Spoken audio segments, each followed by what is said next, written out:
Now, in today's video, I'm going to give you not one, but 3 different things which I consider to be mistakes when you're writing an email. And these mistakes specifically refer to the call to action part of your email that you send to a client. Now, if you're not sure what the call to action part of an email is, then refer back to my video of Monday, which explains what this is in detail. But in effect, it's where you're asking the person you're writing to do an action, whatever that action might be. So what are those 3 problems? Well, the 3 problems are all based on a misunderstanding of what that call to action actually is. The call to action is where you're asking someone to do something. And that's it. Now, the problem happens when people use language to try to achieve that goal when the language actually means something else. And the main example is the expression, "I would appreciate it if."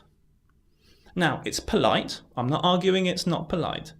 But what is the basis behind "I would appreciate it if"? We use that when we're asking someone to do us a favor. We're not giving someone an explicit instruction. We're not saying, "Could you please do this?"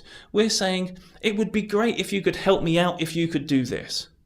And that's not the correct message that we want to communicate, because it's open to a certain extent to interpretation. "I would appreciate it if you could." I could say, "Nah, I'm not going to help you out here." And so that means your request, which is not really a request, goes unheeded and the action is not performed.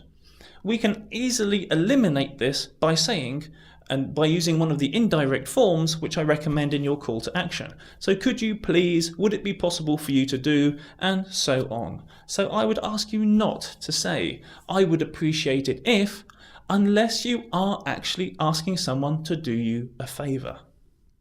Now, the second problem is all down to the archaic use of the word kindly. And the problem here is how we actually use the word kindly. Now, as a person asking someone to do something else, I would say kindly as regards my action. So, could I kindly ask you to do something? It makes perfect sense. But when I ask someone else to do an action kindly, well, that makes no sense at all. But yet I see people do this all the time. "Could you please kindly send me the report which I've asked for?" Why? Why would you ask them to do it kindly? They might choose to do it aggressively, whatever that looks like. "Could you kindly please give me the details that I need for my report?" What's that all about? Please. Even better still, rather than working out when to use kindly, should I be saying kindly, should it be kindly as regards their actions? My advice to you is not use the word at all. It is somewhat archaic, and we can get the same polite effect by using an indirect question form. "Could you please, would it be possible for you to do, etc, etc, etc.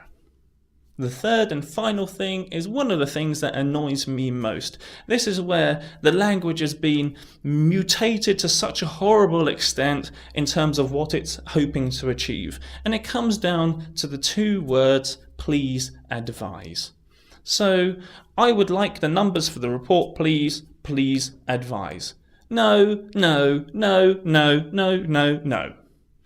Please never use "please advise." It is, if you search the internet, one of the most hated pieces of writing that you'll ever see in an email. Use proper language to achieve the proper goal. What's the language we need? You've got it right. It's an indirect question form. "Could you please, would it be possible for you to do?"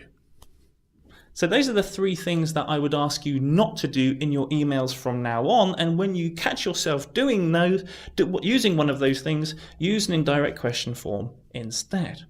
Now, it would be great to hear from you if you agree with me, even more so if you disagree with me. Please leave a comment in the comment box below, either on the YouTube page or on the Facebook page, and I'll do my best to get back to you with what I think.